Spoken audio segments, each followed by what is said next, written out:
హల్లెలూయా. ఉన్నారు సందేశాన్ని మనం విందాం. అలయ్య గారు కొంత సమయం దైవ సందేశాన్ని అందిస్తారు.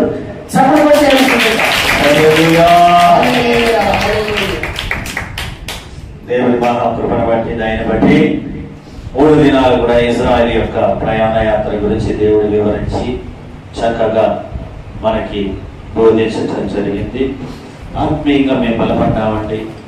ఈ యొక్క ఇజ్రాయెల్ యొక్క ప్రయాణం మాకు ఎంతో ఆశీర్వాదకరంగా, దేవుని ఆలోచనలు మాకు బలంగా నా హృదయంలో నాటబడిన వారు ఒకసారి అడిగి చెప్తారా?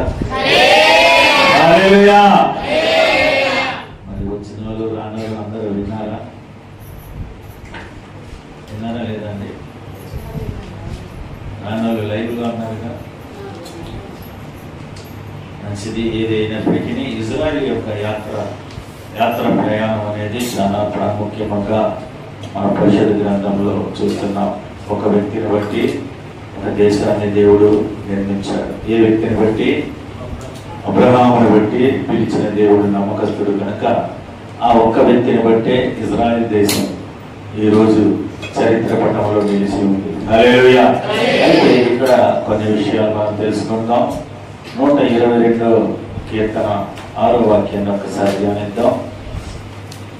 122:6 ఒకసారి ధ్యానిద్దాం. యెరూషలేము యొక్క క్షేమం కొరకు ప్రార్థన చేయుడి. యెరూషలేమా, నిన్ను ప్రేమించువారు వర్ధిల్లుదురు. నిన్ను ప్రేమించువారు వర్ధిల్లుదురు. అయ్యా పురిగా 122 కీర్తన 6వ వచనం. అయ్యగారు ఎంతో ఉత్సాహంతో ఆయనకి అంత ఎనర్జీ. అయ్యా వయసు 68 సంవత్సరాలు ఒక యవ్వనస్తుడి వల్ల ఉత్సాహంతో చేస్తున్నాడు. మనం కూర్చొని తప్పట్లు పట్టమంటే మన వయసు ఆయన వయసుతో పోలిస్తే అసలు మనం గెంతులేయాలా, ఆయన గెంతులేయాలి? 68. చూడండి ఎంత శక్తి, ఎంత ఎనర్జీ. మనం ఉన్నాం తప్పట్లు కట్టమంటే మీలో ఉత్సాహతోని చేయుడి. మరి దేవుడు ఎంతో బలమైన కార్యాలు చేస్తున్న దేవుడిగా ఇజ్రాయెల్ మధ్యలో నిలిచిన దేవుని యొక్క కార్యాలు మనము చూస్తున్నాం. మరొకసారి చదవండి ఆ మాటని. 122వ కీర్తన 6వ వాక్యాన్ని ఒకసారి ధ్యానిద్దాం. యెరూషలేము యొక్క క్షేమము కొరకు ప్రార్థన చేయుడి. యెరూషలేము క్షేమము కొరకు ప్రార్థన చేయుడి. యెరూషలేమా, నిన్ను ప్రేమించువారు వర్ధిల్లుదురు. నిన్ను ప్రేమించువారు. హల్లెలూయా.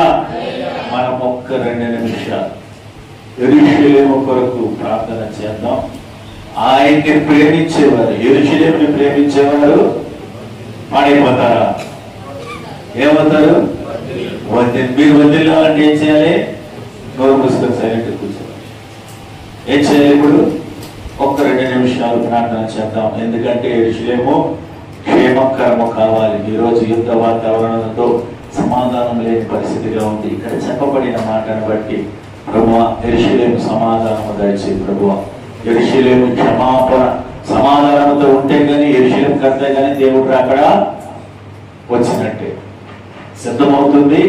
సమాధానం కావాలి. సమాధానం కావాలంటే యెరూషలేము కట్టాలి. ఆ సమాధానం ఉంటేనే యెరూషలేము కడతారు. దేవాలయం కడతారు. యెరూషలేములో దేవుని యొక్క దేవాలయం కడితే దేవుడు అక్కడ వచ్చినట్టే. ప్రార్థన 2 నిమిషాలు ప్రార్థన చేసుకుందాం. ప్రేమగా నాదాన్ని పరిశుద్ధ ఘనమైన నామాన్ని బట్టి స్తుతులు స్తోత్రాలు, నీ కృపను బట్టి వందనాలు, మీ దయను బట్టి వందనాలు. యెరూషలేము క్షేమము కొరకు ప్రార్థిస్తున్నాం తండ్రి. యెరూషలేము చుట్టూ తండ్రి ప్రకారముగా నువ్వు ఉన్నావు. నేటికి సమాధానకర్తగా వాటిని కాల్చి కాపాడుచు నీ వాగ్దాన భూమిలో వాగ్దానం ఇచ్చి చేర్చి సమకూర్చి వాళ్ళని దీవిస్తూ ఆశీర్వదిస్తున్న దాన్ని బట్టి స్తోత్రాలు. సమాధానకర్తగా తండ్రి యెరూషలేమును ఆశీర్వదించు, బలపరచు, కృప దయచేసి మమ్మల్ని కూడా జ్ఞాపకం చేసుకో ప్రభు.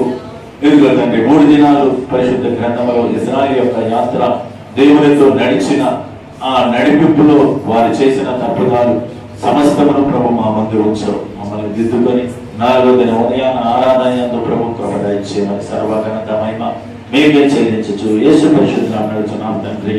ఆమేన్. హల్లెలూయా హల్లెలూయా. 3 దినాలు కూడా దేవుని యొక్క కృపను బట్టి యెరూషలేము ప్రయాణం చక్కగా జరిపించడానికి దేవుడు కృప దయచేశాడు. మరి యూట్యూబ్ లో కొన్ని కార్యాలు మరి అందులోకి వచ్చిందో రాలేదో, లేకపోతే రాకపోతే పెడతానని చెప్పారు. జాగ్రత్తగా విని ఆత్మీయ జీవితంలో పరమ యెరూషలేముకు చేరడానికి మన పితరులు చేసిన తప్పిదాలు మనం చేయకుండా సరి చేసుకొని జీవించడానికి ఎంతో ఒక మార్గంగా దేవుడు మాదిరిగా మన ముందు ఉంచి ఉన్నాడు కనుక వాటిని ధ్యానిస్తూ జీవించాలని కోరుకుంటున్నాను. అయితే ఇక్కడ మనం చూసినట్లయితే ఈ రోజు కొద్దిగా ఆ యెరూషలేము గురించి వివరించి తర్వాత మరి గ్రంథంలోకి పరిశుద్ధ గ్రంథంలోకి వాక్యంలోకి వెళ్ళిపోదాం. యెరూషలేము 3 సార్లు వారు బానిసలుగా బతకాల్సిన పరిస్థితి వచ్చింది. ఎన్నిసార్లు? 3 సార్లు. ఒకటి వారికి తెలియకుండానే 400 ఏళ్ళు ఐగుప్తు దేశంలో బానిసలుగా జీవించారు. రెండవది దేవునికి విరుద్ధమైన కార్యాలు చేస్తూ రాజుల కాలంలో వీరు బందీలుగా 70 సంవత్సరాలు బబిలోను సామ్రాజ్యంలో పట్టబడి నెబూకద్నెజరు రాజు వీరిని బంధించి శరపెట్టబడి వెళ్ళిన ఆ యొక్క 70 సంవత్సరాలు బానిస జీవితం. ఎన్ని సంవత్సరాలు? 70 సంవత్సరాలు బానిసలుగా ఘోరమైన హింసనికి బలయ్యారు. ఒకటి తెలియని కాలం దేవుడు కరుణ చూపించి నడిపించారు. రెండవది తెలిసిన కాలం. దేవుని యొక్క దేవాలయంలో ఏదైతే చేయకూడదని దేవుడు ఆజ్ఞలు చెప్పారో ఆజ్ఞలకు విరుద్ధంగా వీళ్ళు కార్యాలు చేస్తూ దేవునికి విరుద్ధంగా జీవించారు కనుక దేవుని ఉగ్రత వారి మీదకి వచ్చి దండయాత్ర చేసి సొలొమోను కట్టిన దేవాలయాన్ని కూల్చివేసి వాటిలో ఉన్న వస్తువులన్నీ కూడా తీసుకుని ఎక్కడికి వెళ్ళిపోయారు? బబులోనికి తీసుకువెళ్ళటం జరిగింది. ఇది రెండవ బానిస జీవితం. మూడవ బానిస జీవితం ఎప్పుడు జరిగిందంటే ఎవరికైనా తెలుసా? యేసు ప్రభు మరణించిన తర్వాత మూడోసారిగా ఇజ్రాయెల్ దేశము చరిత్ర పటములో లేకుండా నిర్మూలమైపోయింది. హల్లెలూయా. ఎప్పుడు? మూడవది యేసు ప్రభు చనిపోయి అపోస్తల కాలంలో యేసు ప్రభు తన తీర్పుని చెప్పినప్పుడు నీ రక్తము నా పైన నా పిల్లల పైన ఆ తీర్పు రావాలని వారు కోరుకున్న ప్రకారముగా వారు రోమా సామ్రాజ్యం వారికి విరుద్ధముగా లేచి వారిని హింసించి ఇజ్రాయెల్ కనపడితే యూదులు కనపడితే చంపటానికి క్రూరంగా చంపారు. అతి భయంకరముగా చంపి తరిమి కొట్టారు. వారు చెదరగొట్టబడి దేశపు నలుమూలన మారిపోయి దాక్కుని బతికే పరిస్థితి వచ్చింది. మన దేశంలో కూడా వాళ్ళు ప్రయాణం చేసి దిగి వచ్చారు. బొంబాయి ప్రాంతంలో చాలా మంది యూదులు వచ్చి నివాసం చేశారు. ఎందుకంటే వాళ్ళ ప్రయాణం బొంబాయికి సమీపంగా ఉంది. కనుక ఇటువంటి ఘోరమైన బాధలలో వారు జీవించారు. వారు జీవించినప్పటికీ దేవుడు చెప్పిన ఆజ్ఞలను వారి హృదయంలోనే దాచుకున్నారు. వారి యొక్క ఆచారమును, వారి యొక్క అలవాటులను, వారి యొక్క బలులను, వారి యొక్క దేవునికి సమర్పించే ఆ నైవేద్యాన్ని ఎప్పుడు కూడా ధ్యానిస్తూనే వారు జీవించారు. ఎందుకంటే ఎప్పటికన్నా దేవుడు మనల్ని తీసుకుని వెళ్తాడన్న ఒక ఆలోచన కలిగిన వ్యక్తులుగా వారు జీవించారు. మనము ఆ మాటని ఇర్మియా గ్రంథంలో మాటను చదువుకుందాం.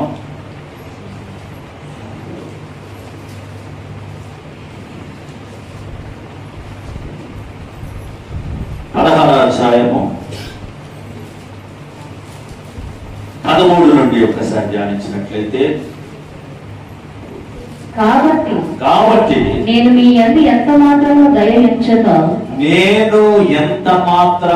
దయ ఉంచక ఈ దేశము నుండి మీ పితరులైనను ఎరుగని దేశములకు మిమ్మల్ని వెళ్ళగొట్టుచున్నాను. అక్కడ మీరు దీవారాత్రములు అన్య దేవతలను కొలుచుదురు. ఎక్కడంట? అన్య దేవతలను కొలుచుదురు. తర్వాత యెహోవా సెలవిచ్చిన మాట ఏదనగా, నేను వారి పితరులకు ఇచ్చిన దేశమునకు వారిని మరలా రప్పించెదను గాని రాబో దినములలో ఐగుప్తు దేశంలో నుండి ఇశ్రాయేలీయులను రప్పించిన యెహోవా జీవము తోడని ఇక మీదట అనగా ఉత్తర దేశంలో నుండి ఆయన వారిని తరిమిన దేశములన్నిటిలో నుండి ఇశ్రాయేలీయులను రప్పించిన యెహోవా జీవము తోడని చెరలు ప్రమాణం చేయుదురు. హల్లెలూయా. చూడండి, మనం పరిశుద్ధ గ్రంథాల్లో చదువుకుంటున్నాం, ఏదో గుడికి వస్తున్నాం, ఏదో పాస్టర్ గారు ఏదో మాటలు చెప్తున్నారు, వెళ్తున్నాం. నా భావం ఏంటంటే, యవ్వన బిడ్డలు కూడా దేవుని గురించి తెలుసుకోకుండా ఉండటమే నాకు కలిగిన భావం.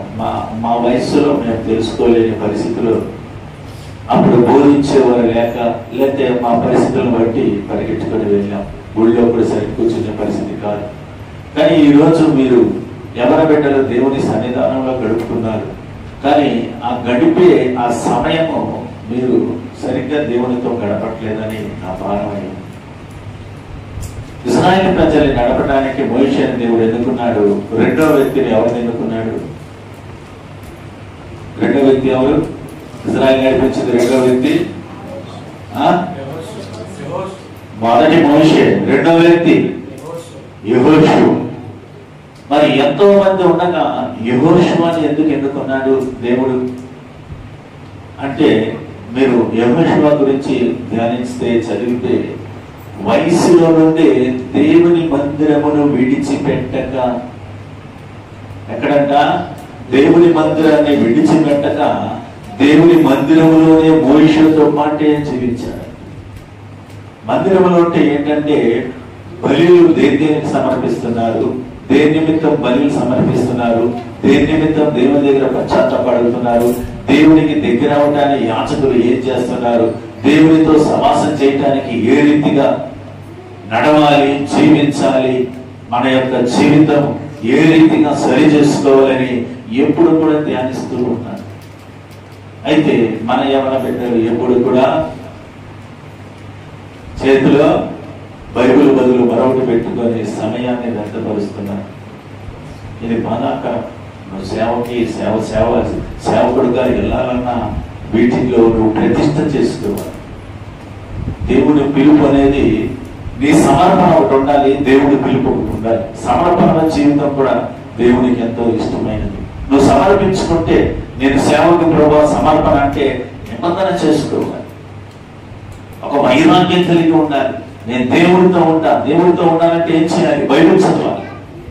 దేవుడితో ఉండాలని చేయాలంటే ప్రార్థన చేయాలి. దేవుడితో ఉండాలంటే ఉపదేశాలు వినాలి. దేవుడితో ఉండాలంటే పెద్ద పెద్ద దేవజనులు బోధించిన ఉపదేశం, పరిశుద్ధ గ్రంథంలో ఉన్న మాటలను నువ్వు ధ్యానించాలి.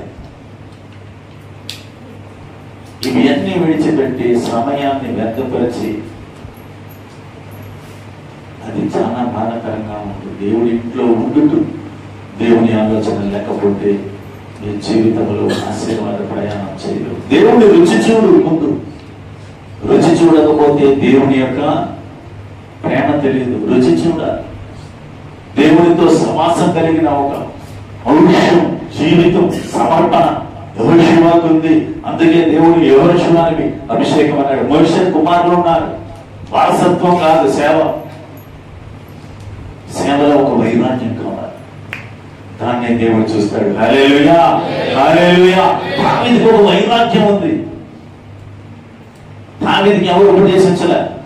దావీదు గొర్రెలు కాసుకున్నప్పుడు దావీదుకి మరి అక్కడ పెద్దలు, ఇశ్రాయేలు దేవుడు ఇటువంటి వాడు, ఇశ్రాయేలు దేవుడు ఇంత గొప్పవాడు, ఇశ్రాయేలు దేవుడు ఇలా కార్యాలు చేశాడని చెప్పినప్పుడు అతనిలో పొంగిన ఆనందం, ఆయనలో ఉత్సాహం, దేవుణ్ణి ఆనందిస్తున్నాడు. పనికి రాడు, వీడు గొర్రెలు కాసుకుంటాడు, వీడు గొర్రెలు తప్ప మనకు జీవితం లేదని తండ్రి కూడా మర్చిపోయాడు. సామువేలు వచ్చి అభిషేకిస్తున్నప్పుడు ఇంకెవరున్నారా, ఇంకెవరున్నా, వీడు సూర్యుడు, వీడు వీరుడు, వీడు బలస్తుడు, వీడు న్యాయంలో పనిచేస్తున్నాడు సౌలు దగ్గర, ఈడు ఆర్మీగా ఉన్నాడు, ఈడు కన్నలు తిరిగిన వాడు. దేవుడి దాని పనికిరాల. గొర్రెలు కాసుకొని దేవుని యొక్క ఆలోచన కలిగి దేవుణ్ణి ఆరాధిస్తున్న దావీదు యొక్క ఆలోచన దేవుణ్ణి ఎంతో ఎంతో నా హృదయానుసారుడు, హృదయానికి ఇష్టమైన వ్యక్తి, చిన్న పిల్లవాడు. అతన్ని తీసుకురమ్మన్నప్పుడు ఆయన ఆత్మ సమవేలు కూడా తెలియదు. దేవా ఈడ ఆడుగా, దేవా ఈడ ఆడుగా. మీరు చదవండి మాట. దేవా ఈడ ఆడుగా, దేవా ఈడంటే ఇతని ఇశ్రాయేలు మీద రాజుగా ఎన్నుకోబోతున్న వ్యక్తి. హల్లెలూయా, హల్లెలూయా. దేవుని సేవకి సమర్పించిన నీ జీవితం వ్యర్థము కాకుండా ఉండాలంటే నీ వైరాగ్యం దేవునిపై ఉండాలి. ప్రియ దేవుని సంగమా. కనుక మూడవదిగా ఇశ్రాయేలు ప్రజలు చెదరగొట్టబడ్డారు. ఇర్మియా గ్రంథంలో చెప్పిన రీతిగా ఎక్కడికి వెళ్ళారో తెలియదు, ఏ ప్రాంతానికి వెళ్ళారో తెలియదు, ఏ దేశంలో నివసించారో తెలియదు. వీరి యొక్క భయంకరమైన ఆ భయము కొద్ది పారిపోయి చెదరగొట్టబడి ఇజ్రాయెల్ దేశమే మేపలో లేకుండా పోయింది. అయితే దేవుడు తప్పక తీసుకొని వస్తాడన్న విషయాన్ని వీరు గ్రహించారు. దేశంలో భయంకరమైన ఒక తెగులు వచ్చింది. ఏది మొన్న మనకు వచ్చింది కదా, ఏ తెగులు? కరోనా టైపు తెగులు. ఆ తెగులుకి కారకులు యూదులే, ఇజ్రాయేలులే అని నిందలేశారు. మీరు చదువుకోండి, యూట్యూబ్ లో కొడితే ఇజ్రాయేల్ యొక్క చెదరగొట్టబడిన తర్వాత వారి మీద నిందలు మనకే భయం వేస్తుంది. ఇది వాగ్దానం, మామూలు విషయం కాదు. ఇజ్రాయెల్ దేశాన్ని పావుతేను ప్రవహించే దేశాన్ని అందముగా తీర్చిదిద్ది శూన్యముగా ఉన్న ఆ దేశాన్ని దేవుడు చక్కగా దిద్ది వాళ్ళ చేతిలో ఇచ్చి వీటిలో జీవించండి. నా కను దృష్టి ఎప్పుడు ఇక్కడ ఉంటది, నా కనులు ఎప్పుడు కూడా ఇజ్రాయెల్ దేశం మీద ఉంటది. నేను ఎప్పుడు కూడా ఇజ్రాయెల్ దేశాన్ని క్షేమమును చూస్తూ జీవిస్తాను. నాతో జీవించండి, నా నిబంధనలు గైకొనండి, మీ మనస్సు నాపై ఉంచండి అంటే వీళ్ళు ఇష్టం వచ్చినట్టుగా జీవించి దేవునికి కోపం పుట్టించారు. రెండోది వాళ్ళు బానిసలుగా మరి బబులోని దేశానికి. మూడోది యేసు ప్రభువును కూడా గ్రహించక, ప్రవక్తలు చెప్పిన మాటలు తెలుసు కానీ గ్రహించక చనిపోయేటప్పుడు గ్రహించేటప్పటికి అంతా కూడా ఏమైపోయింది? శూన్యమైపోయింది. ఉన్నప్పుడు గ్రహించలే. మన చేతులు బలంగా ఉన్నప్పుడు ఆరాధించడానికి, బలంగా కాలు ఉన్నప్పుడు దేవునితో స్థుతించడానికి, బలంగా శరీరం ఉన్నప్పుడు దేవునిలో జీవించడానికి సహకరించాం. ఎప్పుడు సహకరిస్తాం? కాలు పడిపోయినప్పుడు, బలహీనమైపోయినప్పుడు, పని చేయనప్పుడు, పనికి రానప్పుడు, అప్పుడు దేవుని దగ్గరికి వచ్చి ఏమంటాం? ప్రభువా ఇక నేను ఇంకా దేవుని సన్నిధానంలో. మాకు ఒక పాస్టర్ ఉంటాడు, ఆయన చెప్పినవాడు మంచి యవన సమయంలో దేవుని పని చేయాలి. ఎందుకంటే దానికి ఒక ఎగ్జాంపుల్ చెప్పాడు. చెరుకు ఉంది కదా, చెరుకుని ఏమంటారమ్మా? చెరుకునంట ఉన్నప్పుడు అది బాగుంటుందంట. దాన్ని మిషన్ లో పెట్టి తిప్పి తిప్పి తిప్పి తిప్పి తిప్పి చేసి దాని రసం అంతా లాగేసి అది తీసుకెళ్ళి చెరుకు రసం తీయండి అంటే పనిచేస్తుందా? పనిచేస్తుందా?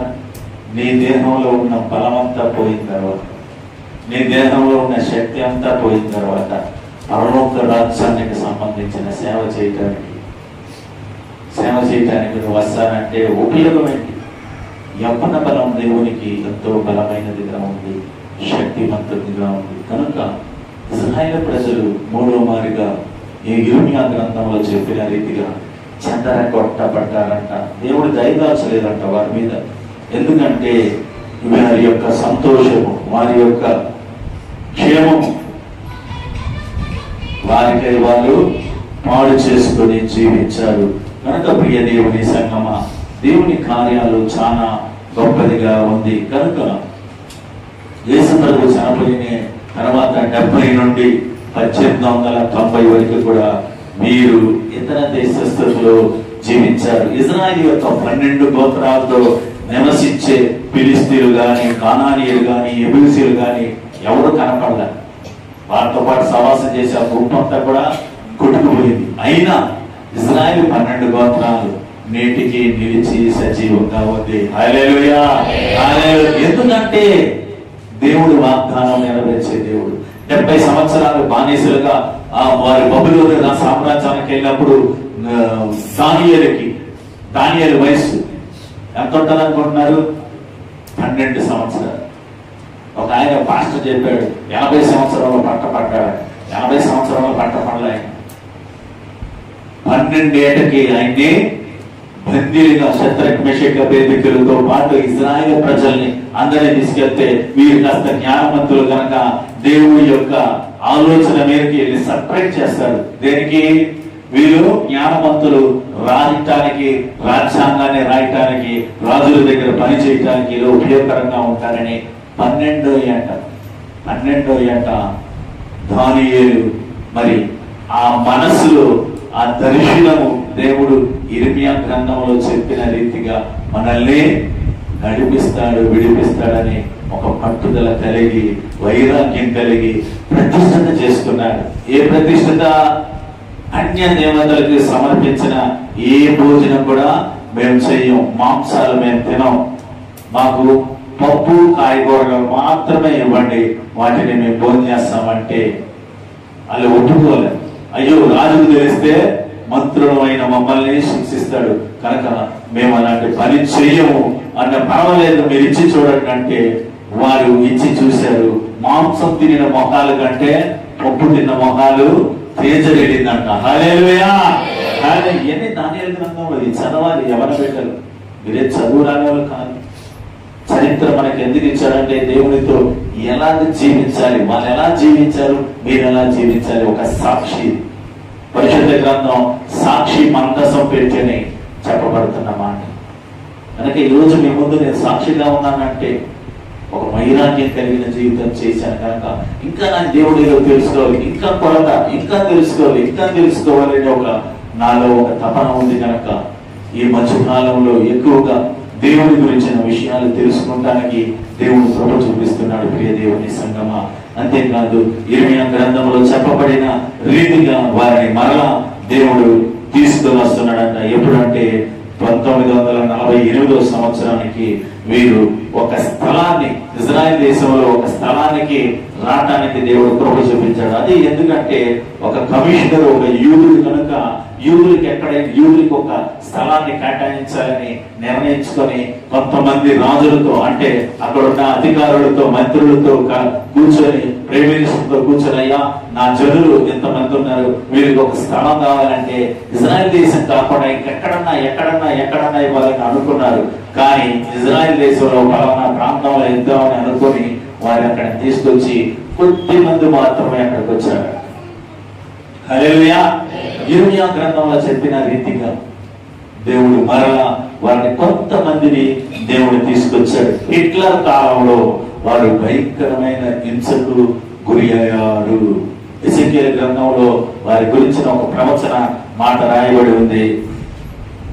దాన్ని కూడా ధ్యానిద్దాం. ఎజెకియెలు గ్రంథం 37వ అధ్యాయం 11-12 వాక్యాలను చూసినట్లయితే, అప్పుడు ఆయన నాతో ఇట్లనెను, నరపుత్రుడా, ఈ ఎముకలు ఇశ్రాయేలీయులందరినీ సూచించుచున్నది. వారు మన ఎముకలను ఎండిపోయెను, మన ఆశ విఫలమాయెను, మనము నాశనమైపోయిమని అనుకొనుచున్నారు. కాబట్టి ప్రవచనం ఎత్తి వారితో ఇట్లనము, ప్రభువు యెహోవా సెలవిచ్చినదేమనగా, నా ప్రజలారా, మీరున్న సమాధులు నేను తెరిచెదను, సమాధుల నుండి మిమ్మల్ని బయటికి రప్పించి ఇశ్రాయేలు దేశంలోనికి తోడుకొని వచ్చేదను. ఏమయ్యారంట వీరు? ఎముకలను. దీని ప్రసంగాలు మనం సేవకులు భయంకరంగా, ఇది దేవుని యొక్క ప్రవచన వరం. ఇజ్రాయేల్ ప్రజల గురించి చెప్పబడిన మాటని అక్కడ క్లియర్ గా రాశారు ప్రవర్తన. వీరు హిట్లర్ కాలంలో బంధించబడ్డారు. బంధించబడి వీళ్ళకి భోజనం పెట్టలే, వీళ్ళకి ఏ నీళ్లు కూడా లేదు. వీళ్ళు ఎలాగ బయటకు వచ్చారంటే ఆ చిత్రపటాన్ని నేను చూశాను, ఎముకలతో కూడిన శరీరం పైన ఏదో కప్పినట్టుగా వచ్చారంట. ఎలా వచ్చారు? చనిపోలేదు కానీ ఎముకలతో అస్థి పంజరముగా. చూడండి, మీరు నేను చెప్పే మాట అబద్ధం కాదు, యూట్యూబ్లో కొట్టి చూడండి. యూదుడు అనేవాడు ఉండకూడదు, ఇజ్రాయెల్ దేశం లేకుండా చేయాలనుకున్నా. అప్పుడే ఐక్యరాజ్య కమిటీ ఒక కమిటీ వేసి ఇది కరెక్ట్ కాదు, వీళ్ళని రక్షించాలి అని మానవ దృక్పథంతో మానవ ఆలోచనలతో రక్షించాలని ఒక కమిటీతో కొంతమంది చేరి ఇజ్రాయెల్ దేశంలోకి తీసుకురావడానికి ప్రబలించాడు. అప్పుడు వచ్చినప్పుడు మొట్టమొదటి ప్రైమ్ మినిస్టర్ ఎవరంటే డేవిడ్. హల్లెలూయా. రాజులుగా మొట్టమొదటి సౌలు, రెండవది రాజు పరిపాలన అయితే ఇజ్రాయెల్ పల్లి మూడవసారిగా తీసుకొచ్చినప్పుడు పరిపాలించిన నాయకుడు ఎవరంటే డేవిడ్. కనుక ప్రవచనము పొల్లుకో, ప్రవచనము అబద్ధం కాదు. ప్రవచనము దేవుడికి ఇచ్చాడంటే తప్పక నెరవేరుస్తాడు. ఈ రోజు కూడా ఇజ్రాయెల్ దేశంలో యేసు ప్రభు నమ్మరు, ఎందుకంటే యేసు ప్రభు ఒక ప్రవక్త. ఈ రోజు కూడా వాళ్ళు నమ్మలేదు కనుకే ఈ పరిశుద్ధ గ్రంథం నీకు నాకు దేవుడు ఇచ్చాడు. హల్లెలూయా, హల్లెలూయా. ఇది మీకు సంబంధించిన విషయం కాదు. ఈ పరిశుద్ధ గ్రంథం మీకోసం నా కోసం రాయలే. మీ పరిశుద్ధ గ్రంథంలో ప్రవక్తలు రాసిన ప్రతి మాట నీకోసం నా కోసం రాయలే. వాళ్ళు అంగీకరించలేదు కనుక నీకు నాకు దేవుడు ఈ పరిశుద్ధ గ్రంథం ఇచ్చి ఆయన రక్తంలో కడగబడి నిన్ను నన్ను చేర్చుకోవడానికి గొప్ప అవకాశాన్ని దేవుడు కల్పించాడు. హల్లెలూయా. వాళ్ళగానే సరిగ్గా ఉంటే ఈ పరిశుద్ధ గ్రంథం బయటికి రాదు. దీన్ని వాళ్ళు పూజించే ఈ రోజు కూడా పవిత్రంగానే పూజిస్తున్నారు.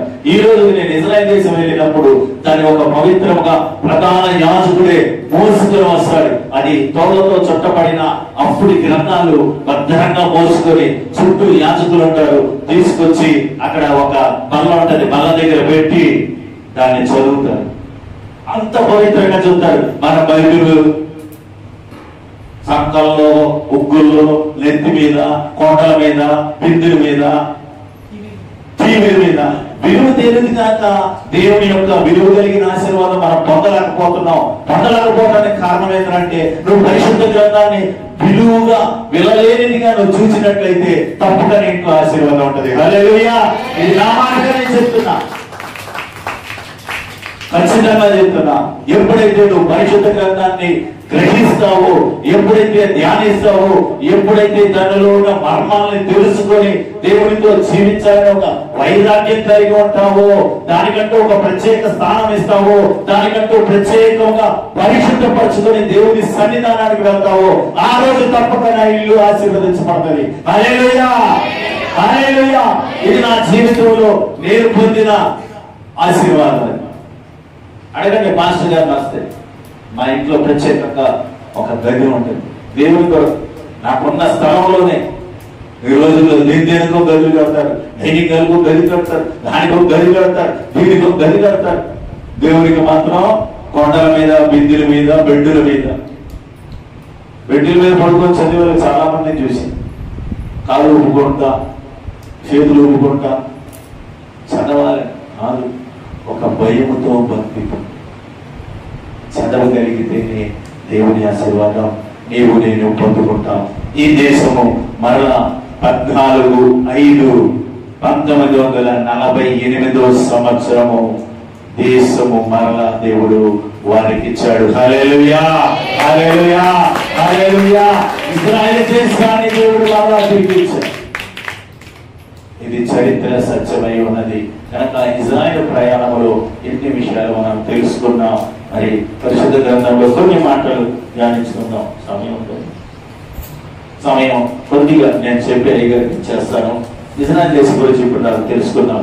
ఈ రోజు మరి పునరుత్థాన దినమందు మరి ప్రభు వలలో పాలు పొందుతున్న నీవు నేను ప్రభు యొక్క సన్నిధానంలో ఉన్నాం కనుక ఈ రోజు కొన్ని మాటలు దేవుని విషయాన్ని ధ్యానిద్దాం. పరిశుద్ధ గ్రంథంలో నుండి మొదటి రాజుల గ్రంథము 17వ అధ్యాయము ಮೊದಲನೇ ಅರಸಗಳ ಪುಸ್ತಕ 17ನೇ ಅಧ್ಯಾಯ. ಮೊದಲನೇ ಅರಸಗಳು 17ನೇ ಅಧ್ಯಾಯ 12 ఒక్కసారి ధ్యానిద్దాం. 17వ అధ్యాయము 10వ వచనము నుండి 14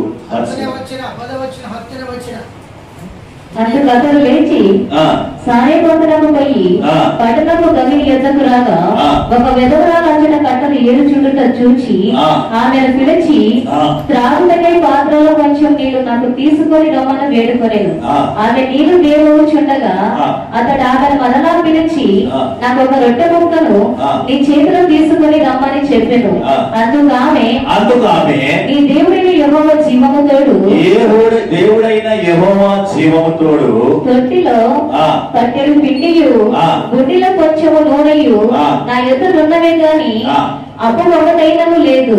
మేము చావక ముందు నేను ఇంటికి పోయి వాటిని నాకును నా బిడ్డకును సిద్ధము చేసుకోవాలనని ములలు ఏరుటనే వచ్చి తినను. హల్లెలూయా. ఈ మాటలో దేవుడు మనతో మాట్లాడారు. ఏం చేస్తుందట? కట్టెలు ఏరుకుంటూ చనిపోవడానికి సిద్ధమై ఉంది. చనిపోవడానికి ఆమె సిద్ధపడుతుంది. అయితే దేవుడు ఎవరిని పంపుతున్నాడు? ఒక సేవకుడిని పంపుతున్నాడు. ఇదందరికీ మీకు తెలిసిన విషయం. ఒక సేవకుడు ఒక విధవరాలింటికి, ఆమెకే తిండి లేదు, ఆమెకే రూపాయి లేదు, ఆమె చనిపోవాలనుకుంటుంది. ఇప్పుడు దాకా సమృద్ధిగా మరి భుజించు ఆ కాకులతో పోషించబడిన ఆ దేవజనుడు, దేవుని యొక్క ప్రవర్త అయిన ఆయనతో ఉన్న అనేకమైన ఆశీర్వాదాలతో కూడిన ఆ వ్యక్తిని దేవుడు ఇప్పుడు ఏమంటున్నాడంటే, నువ్వు వెళ్ళి ఏం చేయాలి? విధవరాల ఇంటికి వెళ్ళి తినై అక్కడ ఉండంటాడు. ఎన్ని రోజులు ఉండమంటున్నాడు? అయ్యగారింటికి వస్తే ఏం పెట్టాలో తెలియదు, ఏం తేవాలో తెలియదు. ఆయన వస్తాడంటే ఎందుకులే అయ్యా నువ్వు ఇంటికి రావటం, మేమో వస్తాంలే అయ్యా ఇలా చెప్పి, మా ఊళ్ళో మీరు మంచోళ్ళు అనుకోండి, మీరు అయ్యగారు రమ్మంటే ముందు రమ్మంటారు. మంచి జనులై ఉన్నారు. మా ఊళ్ళో పుట్టినరోజుకి కూడా, అయ్యా మా అమ్మాయికి పుట్టినా సరే వచ్చి ప్రార్థన చేస్తాడు, వద్దులే అయ్యారు ఫోన్లో ఫోన్ చేయండి, ఫోన్లో ఫోన్ చేసి ప్రార్థన చేయండి అయ్యా మాకు చాలు. ఈరోజు టెక్నాలజీని ఈ రకంగా వాడుకుంటున్నారు. టెక్నాలజీని ఈ రకంగా వాడుకుంటారు. ఏమని? మీరు రాత్రులకు వస్తే ఆయనకు ఒక మర్యాద చేయాలి, వస్తే ఆయనకి శుభ్రంగా ఉండాలి, వస్తే మా వస్త్రాలు మార్చాలి, వస్తే ఆయనకి దశమ కానుక ఇవ్వాలి. ఈ గోళ ఎందుకులే, ఎలాగో ఆదివారం కానుకలు ఇస్తాం కదా, ఎలాగో అక్కడికి వెళ్ళి ఎంతో కొంత ఇస్తాం కదా, కనుక ఇవన్నీ ఎందుకులయ్యా, ఒక్కసారి ఫోన్లో నువ్వు చెప్తే చాలయ్యా మేము బయటికి వెళ్తున్నాం, లేకపోతే మా మామగారి దగ్గరికి వెళ్తున్నాం, ఇలాగా సాకులు చెప్తున్న జనుల మధ్యలో మనం ఉంటున్నాం. ఇక్కడ దేవుడు అంటున్నాడు నువ్వు విధవరాలింటికి వెళ్ళమంటున్నాడు. ఈ యాజకుడు దేవుడి మాట విని విధవరాలింటికి వెళ్తున్నాడు. ఎందుకంటున్నాడంటే 3.5 సంవత్సరాలు ఆమె పోషించబడాలి. 3.5 సంవత్సరాలు వర్షం రాదు. హల్లెలూయా. వర్షం కురవదు. ఎన్ని సంవత్సరాలు? పంట పండదు, కరువుగా మారిపోయే పరిస్థితి. ఎందుకంటే ఇక్కడ నిబంధన చేస్తున్నాడు ఎవరికి? అహాబు రాజుకి చెప్తున్న మాట. ఎందుకు? ఇతను చేసిన తప్పుడు పని ఏంటంటే ఎజబెల్ పెళ్లి చేసుకోవటం తప్పు. ఆమె లోక సంబంధమైన కార్యాలతో పాప సంబంధమైన విగ్రహాల మధ్యలో జీవించే ఆ వ్యక్తిని పెళ్లి చేసుకున్నాడు కనుక దానికి సంబంధించిన జీవితం చేస్తున్నాడు. ఈయన ఒక యూదుడు, దేవుడితో కలిసి జీవించాల్సిన వ్యక్తి అలా ఉన్నాడు కనుక ప్రవర్త ద్వారా హెచ్చరిక కలిగి నీ దేశం ఇంకా 3.5 సంవత్సరాలు పంట పండదు నాయన, ఎందుకంటే నువ్వు చేసే కార్యం ఇది. అయితే దేవుడు చెప్తున్న మాట ఏంటంటే 3.5 సంవత్సరాలు మీరు మొదటి వాక్యాన్ని చదవండి. ఆ మాటలో 17 మొదటి వాక్యం. అంతటా గిలాదు కాపురస్తుల సంబంధియుడైన తిష్బీయుడైన ఏలీయా అహాబు వద్దకు వచ్చి, ఎవరి సన్నిధిని నేను నిలబడి ఉన్నాను, ఎవరి సన్నిధానంలో నేను నిలబడి ఉన్నాను, ఇశ్రాయేలు దేవుడైన ఆ యెహోవా జీవము తోడు నా మాట ప్రకారముగా గాక ఈ సంవత్సరములలో మంచైనను వర్షమైనను పడదని ప్రకటించెను. పంటదయ్యా నీకు పంటలే ఉండవు అన్నప్పుడు, పంట లేనప్పుడు ఈయనున్న స్థలము ఒక గుహలో ఉంటున్నాడు. నీరు పారుతున్న స్థలంలో నీరు తాగుతూ బతుకుతూ కాదులు పెట్టి ఆహారాన్ని తింటూ ఉన్న ఆ యొక్క దేవుని యొక్క సేవకుడిని ఇప్పుడు ఏమంటాడంటే, నాన్న నువ్వు ఇచ్చిన మాట ప్రకారం, నువ్వు ఇచ్చిన ఆజ్ఞ ప్రకారం, నువ్వు ఇచ్చిన తీర్పు ప్రకారం నీళ్లు రాకపోతే ఇక్కడ ఏం తాగుతావు నాయన, నువ్వు వెళ్ళి ఆ విధవరాలు ఇంటికి వెళ్ళి చక్కగా 3.5 సంవత్సరాలు అక్కడ శుభ్రంగా తిరిగి ఉండమని దేవుడు సెలవిస్తున్న మాట ఉంది. ప్రియ దేవుని సంగమా, ఇక్కడ మనం చూస్తే విధవరాలు అనగా దేనికి పనికిరాని ఒక తగ్గింపు, లేకపోతే ఆ జీవితము సమర్పణ లేని ఒక జీవితం, అంటే దేశానికి ఉపయోగం లేని ఒక జీవితానికి సాదృశ్యంగా మనం చూస్తున్నాం. ఆ దినాల్లో ఈ విధవరాల్ని, బీదవాళ్ళని, దరిద్రుల్ని ఎక్కడ పెడతారంటే ఆ రాజ్యంలోకి ముందు పెడతారంట. ఎందుకు పెడతారు? అక్కడి నుంచి యుద్ధ సైన్యం వస్తే ముందు చనిపోయేది ఎవరు? వీళ్ళు దేశానికి ఉపయోగం లేని వారు. భర్త లేడు, భర్త ఉంటే దేశం లేదో పని చేస్తాడు. విధవరాలు ఆ దేశంలో తిరగడానికి లేదు. యెజబెల్ యొక్క ఆలోచన వీళ్ళని తీసుకెళ్లి ఎక్కడో ఒక చోట ఎదర పెడితే యుద్ధం వచ్చినప్పుడు ముందుగా ఫైర్ చేసేది వాళ్ళ మీదే, ముందు చచ్చిపోతారు కనుక మిగతా మనము ఏమవుతాం? రక్షించబడతాం, తప్పించబడతాం, లేదా మన యుద్ధం చేస్తామన్నాక ఆలోచన ఆ రోజుల్లోనే రాజుల కాలంలో ఉండేదంట. కనుక ఈమె దేవుణ్ణి ఆరాధిస్తుంది, యెజబెల్ కంటికి పనికిరానిదిగా కనపడుతుంది. అలాగే ఈ లోకంలో నువ్వు, ఈ ప్రాంతంలో నువ్వు ఎంత దీన స్థితిలో ఉన్నా దేవుడు నిన్ను గుర్తించుకొని ఆశీర్వదించడానికి శక్తిమంతుడై ఉన్నాడు. హల్లెలూయా, హల్లెలూయా, హల్లెలూయా. కనుక దేవుణ్ణి వెంబడిస్తున్న నీకు ఈ రోజు దేవుడు నాకు తోడై ఉన్నాడని చెప్పుకుందామా? ఒకరినొకరు చూసి చెప్పుకోండి, చేతులు బట్టి. దేవుడు నీకు తోడై ఉన్నాడు, దేవుడు నీకు తోడై ఉన్నాడు. హల్లెలూయా. చక్కటి ఈ వాక్యాన్ని దేవుడు మాట్లాడుతున్నాను. నేను నిజంగా చాలా బలహీనంగా, రాత్రి కాలం కూడా బాగలేక, జ్వరంతో బాధపడుతూ, నిద్రలేక చాలా ఉన్నా. అయితే ఉదయకాలం మాస్టర్ గారికి చెప్తాంలే, అది చెప్తామని అనుకున్నా. కానీ దేవుడు విడిచిపెట్టలే. లేదు, నువ్వు బయలుదేరు అన్నాడు. సిద్ధపాటు లేని నా జీవితంలో మరి ఈ రోజు వాక్యాన్ని ఇంతగా సిద్ధపడతాను అనుకోలే, ఈ వాక్యాన్ని చూపించి దీని ద్వారా మాట్లాడుతున్నాడు. హల్లెలూయా. అలాగే పాస్టర్ గారు మరి ఆయన ఎంతో సేవ చేస్తున్నాడు ఒంటరిగా. ఆ వయసులో ఒంటరిగా సేవ చేయడం అనేది నిజంగా దేవుడి యొక్క కృపాదయ. మరి ఆయన ఎక్కడో ఏంటో ఏ ప్రాంతమో తెలియదు, కానీ మా ఇద్దరి మధ్యలో ఏమైంది? ఆనందం పొంగింది. హల్లెలూయా. ఈ ఆనందం దేవుని సన్నిధానంలో, దేవుని యొక్క మనుషులకు కలిగిన ఆనందం. ఈ సంతోషం రుచి చూస్తే మీకు కూడా అటువంటి గొప్ప సంతోషం కలుగుతుంది. అయితే ఈ 4 మాటలు చెప్పి నేను అయ్యగారికి ఇచ్చేస్తా. ఇవి ఏం చేసుకుంటుందంట? కట్టెలు ఏరుకోవటం చేస్తుంది. దేనికి ఏరుకుంటుంది? చనిపోవటానికి ఏరుకుంటుంది. కట్టెలు అనగా పరిశుద్ధ గ్రంథంలో మరి ఏమై ఉందన్న విషయాన్ని మనం చూస్తే సంఖ్యాకాండము 15వ అధ్యాయము,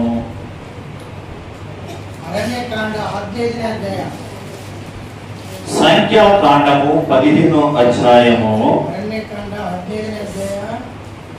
32, 33 వాక్యాలు మనం ధ్యానించినట్లయితే,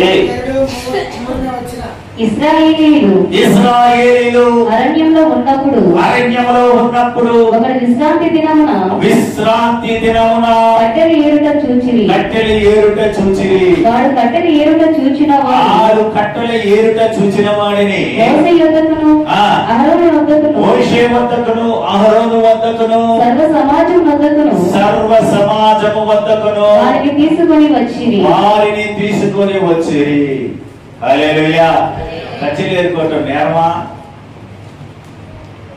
చూడండి, కట్టెలు ఏరుకోవటం నేరమా? నేరమే. ఎందుకండి? విశ్రాంతి దినమందు దేవుడు ఆజ్ఞ పలికాడు. విశ్రాంతి దినమందు నీవు ఏ పని చేయకుండా, ఏ పని అంటే ఆ కాలంలో కట్టెలు ఏరుకోవటం కూడా ఒక పని కింద భావించారు. మనం కూడా మరి కుటుంబాల్లో ఇవాళ పని లేదంటే ఏం చేస్తారు? పొలాలు ఏరుకొచ్చి పోగు చేసి పక్కన పెట్టుకుంటారు.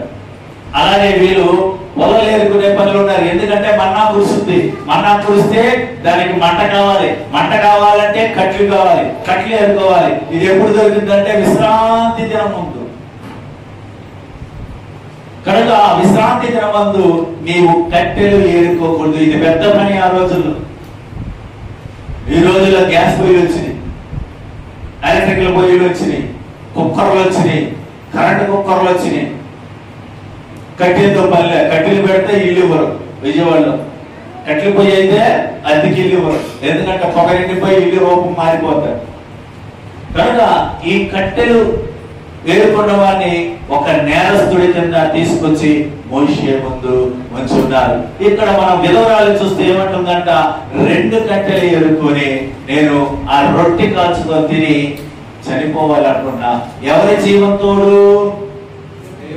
ఎవరి జీవంతోడు? యెహోవా జీవముతోడు. హల్లెలూయా. ఇవి క్రైస్తవురాలా అన్యురాలా? చెప్పండి. ఇవి క్రైస్తవురాలా అన్యురాలా? క్రైస్తవ జీవితం చేస్తున్నారు కనుక, ఒక దేవుని సేవకుడు వచ్చాడని తెలుసు కనుక జీవము తోడు. లేదంటే అయ్యా ఇగో పొలలేదు చనిపోతున్నాయి ఎవరంటే అడిగితే, కానీ యెహోవా జీవము తోడు అని ఒట్టేస్తున్న విషయాన్ని ఇక్కడ మనము చూస్తున్నాం. కట్టెలు ఏరుట విశ్రాంతి దినమందు, లేక దేవుడు నీకు ఏర్పాటు కలిగిన సమయము, ఏర్పాటు చేస్తున్న ప్రార్థన సమయము, ఏర్పాటు చేస్తున్న కూడిక సమయము. మరి ఎంతమంది వచ్చి కూర్చుంటున్నారు? మీ సేవకుడికి తెలుసు, మీకు తెలుసు. మిగతా టయానికి, మిగతా సమయానికి మరి సమయాలు టయాలు ఉంటాయేమో, కానీ దేవుని సన్నిధానానికి అంత దూరం ఎవరు వెళ్తారు అయ్యా? అక్కడ దాకా ఎవరు వెళ్తారు అయ్యా? మాస్టర్ గారు విడిచిపెట్టరయ్యా. ఎన్ని గంటలు కూర్చోబెడతారయ్యా? దేనికి కూర్చోబెడతారు? కూర్చోబెట్ట వల్ల ఆయనకి ఏమైనా నిధులు ధనాలు వస్తున్నాయా? ఐక్యత కలిగిన జీవితంలో మిమ్మల్ని దేవునికి దగ్గరగా చెయ్యాలన్నదే మా యొక్క ఆశ. నాకు ఇంట్లో అన్ని కార్యాలు అన్ని దేవుడు సమకూర్చాడు. మరి ఆ వర్ష ప్రాంతంలో నుండి వర్షాలు పడుతుంటే మునుగుతూ, కాలువ నిండి ఉంటే తడుచుకుంటూ, మరి మా అమ్మాయిని తీసుకొని, మరి మా పాస్టర్ అమ్మాయిని తీసుకొని 3 లగేజీలు మోసుకొని, నాకెందుకు ఈ బా అవసరమా? చెప్పండి. దేనికి? అక్కడ చెప్పుకోలేనా ప్రసంగాలు, అక్కడ చెప్పుకోలేనా జనులకి? కానీ దేవుడు నా మనసులో ఒక భారాన్ని ఉంచాడు కనుక ఈ దర్శనం ఈ రోజుది కాదు, గత 3 నెలల కిందట దర్శనం. హల్లెలూయా. మాస్టర్ గారికి చెప్పారు 3 నెలల కిందే దేవుడు నాకు ఈ దర్శనం ఇచ్చాడండి.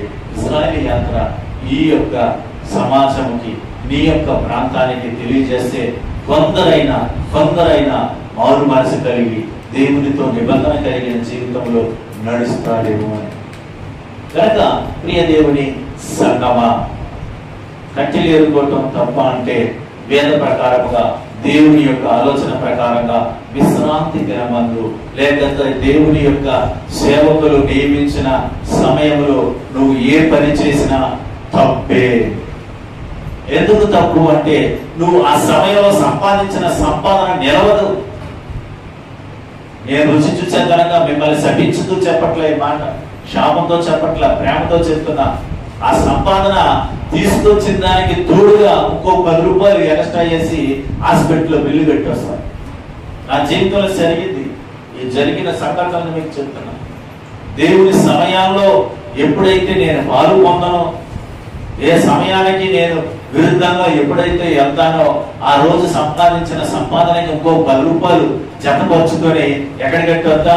చలి జ్వరం, టైఫాయిడ్ జ్వరం, మలేరియా జ్వరం, విరోచనాలు, వాంతులు. గుండె నొప్పి, కీళ్ళ నొప్పి, కాళ్ళ నొప్పి, మోకాల నొప్పి, వీటికి వెళ్ళి చక్కగా ఆయన చేతులు పెట్టి వస్తాం. అప్పుడు కూడా మనం గ్రహించాం. ఆ మత్తు ఇంజక్షన్ 4 గంటల మత్తుతో నిద్రపోయి 4 రోజులు అయిన తర్వాత ఆ 4 రోజులు పర్వాలేదు, 5వ రోజు యథాస్థితి తథాప్రకారం. ఇది కాదు, దేవుడు నిన్ను ఆయన మార్గంలోకి తీసుకెళ్లాలని ఈ కూడికలు ఏర్పాటు చేస్తున్నారు. ఆ కూడికలో మీరు పాల్గొంటారు, ఆశీర్వదించబడాలి. ఆశీర్వదించబడితేనే దేవుని యొక్క కార్యాలు మీలో జరుగుతున్నది. ఇప్పుడు మనం దేని గురించి చూసుకుంటున్నాం చెప్పాలి. దేని గురించి చూసుకుంటున్నాం? మీరు నిద్రపోతున్నారా లేకపోతే నాకు నిద్ర వస్తుందా అంటే 3 రోజులు విడిచిపెట్టా. ఇవాళ విడిచిపెట్టేది ఏమి లేదు. ఇవాళ మంచి ఆహారాన్ని సిద్ధపరిచాడు దేవుడు. దేని గురించి మాట్లాడుతున్నాం? కట్టెలు. చెప్పండి, అందరూ చెప్పండి. కట్టెల గురించి మనం మాట్లాడుకుంటాం. నదిగా దేవునికి విరుద్ధముగా మరి దేవుని సమయాన్ని దొంగిలించి మన పనులు చేసుకుంటే కట్టెల కింద దేవుడు దాన్ని కూల్చి తీర్పులోకి తీసుకొచ్చి నిలబెడుతున్నట్టుగా చూస్తున్నా. రెండవదిగా యెహోషువ గ్రంథము 9వ అధ్యాయము. యెహోషువ వచన పుస్తక అధ్యాయం 9వ అధ్యాయము 21, 22 వాక్యాన్ని ధ్యానిద్దాం. హల్లెలూయా, హల్లెలూయా. చదవమ్మా, మైక్ లో చదవండి. 20-21 వచనం. మనము వారితో చేసిన ప్రమాణం వలన మన మీదికి కోపము రాకపోవునట్లు ఆ ప్రమాణమును బట్టి వారిని బ్రతకనీయవలనని చెప్పి వారిని బ్రతకనీయడని సెలవిచ్చిరి గనుక ప్రధానులు తమతో చెప్పినట్లు వారు సర్వ సమాజమునకును కట్టెలు నరుకు వారుగాను నీళ్లు చేరు వారుగాను ఏర్పడిరి. రెండోది ఏంటి? కట్టెలు కొడటానికి కొంతమందిని సిద్ధపరుస్తున్నారు. కట్టెలు. మనం దేని గురించి మాట్లాడుకుంటున్నాం? కట్టెలు. ఇది ఎందుకు కట్టెలు కొడుతున్నారు కదా? ఇదేంటి విషయం అంటే, మీరు పై వచనాల్ని మీరు ధ్యానించినట్లయితే ఈసారి అర్థం కాలేదా? మరొకసారి చెప్తా. యెహోషువ 9వ అధ్యాయము 9th chapter reference 22-23 21-22 20-21.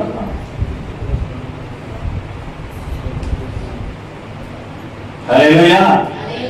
అయితే ఇక్కడ ఈ మాట ఎందుకు వచ్చిందంటే, సమాజంలోకి కుయుక్తి కలిగిన కొంతమంది వ్యక్తులు ప్రయాణం చేస్తున్నారు. ఎక్కడ?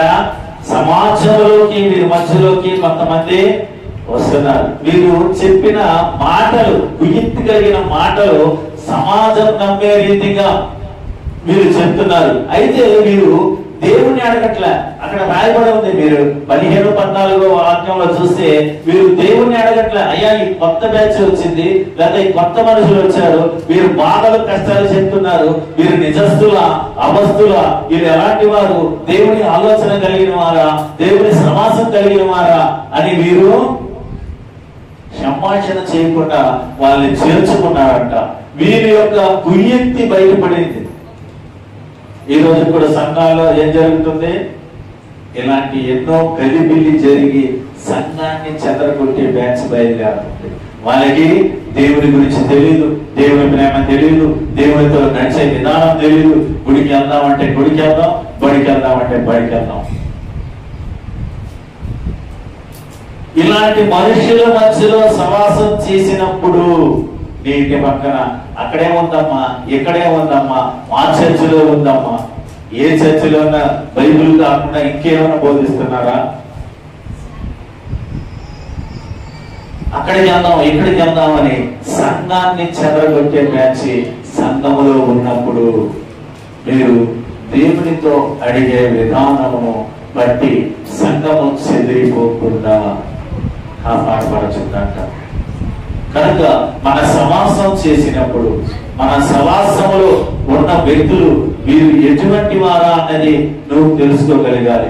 దేవుని మాటలు కలిగిన వారా, దేవుని ప్రార్థన కలిగిన వారా, దేవుని సమాసం కలిగిన వారా, దేవునితో జీవించేవారా, దేవునితో నడిచేవారా, మనతో ప్రార్థన ఐక్యత కలిగిన వారా, దేవుని మాటలు వినేయగలిగిన వారా.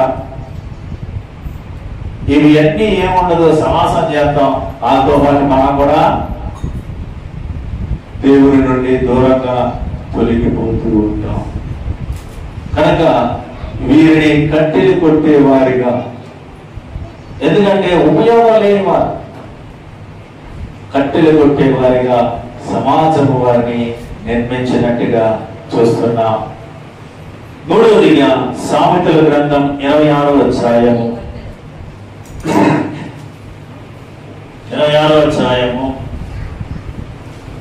20వ వాక్యాన్ని ఒకసారి ధ్యానించినట్లయితే, కట్టెలు లేని ఎడల అగ్ని ఆరిపోవును, కొట్టెగాడు లేని ఎడల జగడం చల్లారును. ఏంటంట? కొంటిగాడి గురించి చెప్పబడిన మాట. ఏం చేద్దాం?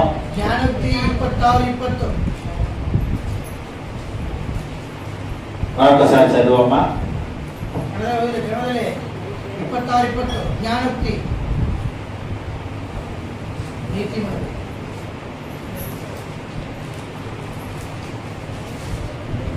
ಜ್ಞಾನಕ್ಕೆ 26 1ನೇ ಸಾರಿ ಕಟ್ಟಿಗೆ ಇಲ್ಲದಿದ್ದರೆ ಬೆಂಕಿ ಆರುವುದು, ಚಾಡಿ ಕೋಲನ್ನು ಇಲ್ಲದಿದ್ದರೆ ಜಗಳ ಶಮನವಾಗುವುದು. కట్టెలు ఎవరు? ఇది మూడో కట్టె ఎవరిది? ఇది ఇదే కట్టె. ఏ కట్టె? ఏ కట్టె? ఆ ఇంట్లో కథలు ఈ ఇంట్లో, ఈ ఇంట్లో కథలు ఆ ఇంట్లో, పాస్టమ్మ పాస్టయ్య కథలు ఊరంతా, ఊళ్ళో కథలు పాస్టయ్య దగ్గర, పాస్టమ్మ దగ్గర. వీరు దేనికి పోల్చి ఉన్నారు? కట్టెలకు పోల్చి ఉన్నారు. కనుక ఈ ముసలమ్మ ముచ్చట్లు మాని, దాన్ని ఏమంటారు? ముసలమ్మ ముచ్చట్లు. ఎందుకని ముసలమ్మ ముచ్చట్లు అని చెప్పబడిన మాట చెప్పండి. ముసలమ్మ ముచ్చట్లు అనే పరిశుద్ధ గ్రంథంలో మనం చూస్తూ ఉన్నాం. మాని అని ఎందుకన్నాడు? ముసలమ్మ ముచ్చట్లు వాళ్ళ వయసులో పనిచేశారు, వయసు అయిపోయిన తర్వాత ఏ పని చేయలేదు. వయసు అయిపోయిన తర్వాత నేను పని చేయగలరా? పిల్లలను చూసుకుంటూ ఇంటికాడ కూర్చోవాలి. ఖాళీ కూర్చుంటే ఏం జరుగుతుంది? ఆయన సోది, వీళ్ళు సోది, వీళ్ళు సోది, వాళ్ళ సోది. అందుకే కొత్త నిబంధనలో కూడా ముసలమ్మ ముచ్చట్లు మాని, ఒకరి గురించి నీకు అనవసరం, నువ్వేం చేయగలవా, ఆర్చగలవా, తీర్చగలవా. కనుక అయ్యా నా కోసం ప్రార్థన చేయండి, నా ఇంట్లో సమస్య ఉంది, అది వేరే విషయం. వారి యొక్క సమస్యలు నీకు చెప్పినప్పుడు ఆ సమస్యను ఇంకా పెద్దదిగా ఆలోచన కలిగి నువ్వు వివరించినప్పుడు ఆ తీర్పు నీ మీదకే వస్తుంది, వాళ్ళ మీద కాదు. ఎందుకంటే నువ్వు ఒక ప్రార్థన పరురాలుగా నేను చెప్తున్నా. ఆ మాటని మనం జ్ఞాపకంలోకి తెచ్చుకోవాలి. ముచ్చట్లు ముసలమ్మ ఒక్కొక్కరి విషయాలు ఒక్కొక్కరికి అందించుతారు. ఇది దేవునికి ఇష్టమైనది కాదు, ప్రియ దేవుని సంగమా. అనగా మరొక మాటని కూడా మనం చూస్తాం. అపోస్తల కార్యం 28వ అధ్యాయం తొందరగా ముగించేస్తాను. 3వ వాక్యాన్ని చూసినట్లయితే, అపోస్తల కృత్యాలు 28ನೇ అధ్యాయం 3వ వచనం. అప్పుడు పౌలు మోపెడు పుల్లలు ఏరి నిప్పుల మీద వెయ్యగా ఒక సర్పము కాకుండా బయటికి వచ్చి అతని చెయ్యి పట్టెను. ఇక్కడ ఏం జరిగింది? ఈ పుల్ల మంట లేదు కనుక అక్కడ ఏముంది? కట్టెల్లో ఏముంది? సర్పం ఉంది. కనుక నువ్వు పుల్లగా గట్టిగా ఉన్నప్పుడు సాతానుడు నిన్ను శోధిస్తాడు, సాతానుడు నిన్ను వాడుకుంటాడు, సాతానుడు నిన్ను ఆలోచనలో తీసుకొస్తాడు. నువ్వేం చేయాలి? మంటగా మండేదానిగా ఉండాలి. పరిశుద్ధాత్మ అభిషేకం నీ పైన దిగినప్పుడు ఈ కట్ట మండాలి, ఈ కట్ట మండాలి. కనుక ఒక వైరాగ్యం కలిగిన జీవితం చేయాలి. ఆ మాటను మనము మొదటి రాజుల గ్రంథము 18వ అధ్యాయము 37వ వాక్యాన్ని చూసినట్లయితే, మొదలనే అరసగల పుస్తక 38 వచ్చి అతడు ఇలాగ ప్రార్థన చేయించుండగా యెహోవా అగ్ని దిగి దహన బలి పశువులు కట్టెలను రాళ్ళని బొగ్గిని దహించి ఏంటంట? పశువులను కట్టెలను. హల్లెలూయా, హల్లెలూయా.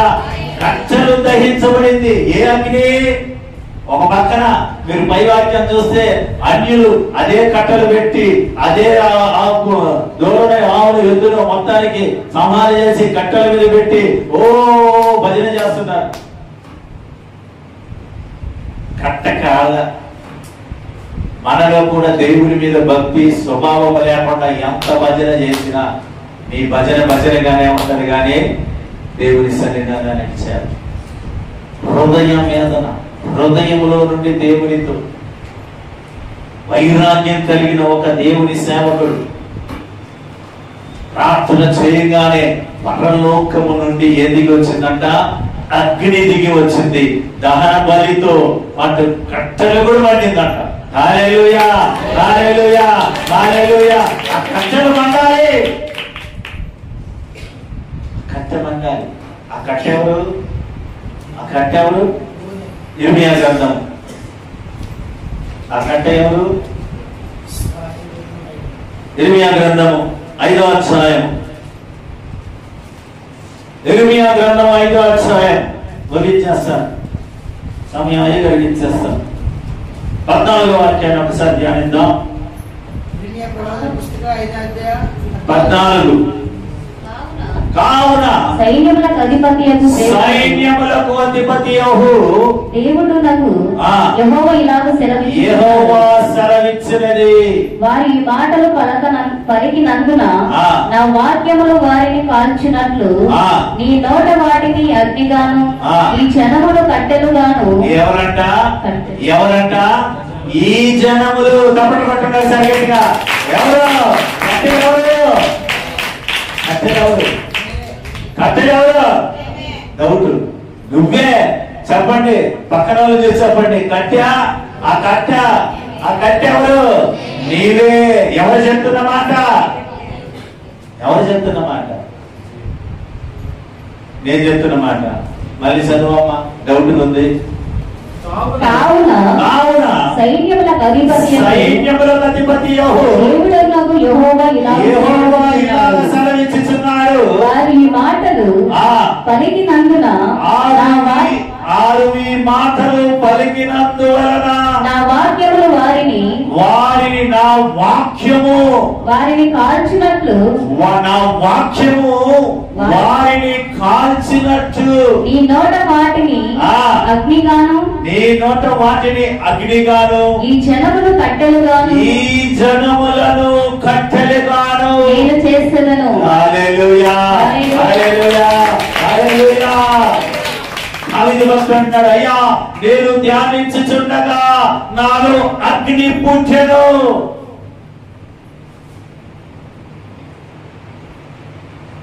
అగ్ని పుట్టెను. ధ్యానం అనేది చాలా ప్రాముఖ్యమైనది. ప్రియ దేవుని సంగమ, కట్టెలుగా ఉన్న నిన్ను నేను దేవుడు నడిపిస్తాడు. 3.5 సంవత్సరములు ఒక సేవకుడి మాట లోబడి వినింది కనుక అటువంటి కరువులో దేవుడు ఆ కుటుంబాన్ని, ఆ విధవరాల్ని, వారి బిడ్డలని పోషించి కాచి కాపాడాడు.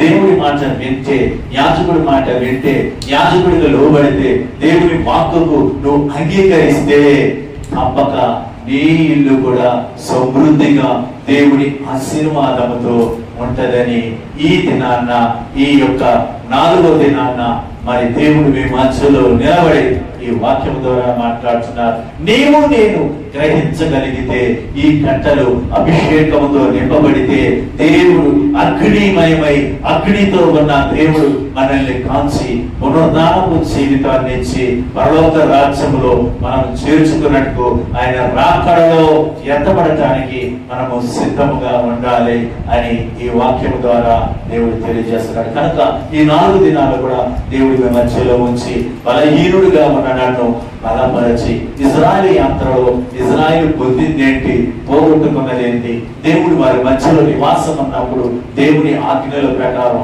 ఆలోచన ప్రకారంగా ఏ రీతిగా నడిచారు, ఏ రీతిగా నడవలేకపోయారు, వారి జీవితం ఏమైందని బోధించడానికి ఈ రోజు ఈ యొక్క పునరుత్థాన దినమందు ప్రభు బలలో పాలు పొందుతున్న మీరు నేను మరి దేవుడు కృప కనికరము దయ ఉంది కనుక కట్టెలుగా మండాలని ఈ మధ్యాహ్న వేళ దేవుడు తెలియజేస్తున్నాడు. చిన్న ప్రార్థన చేసుకుందాం.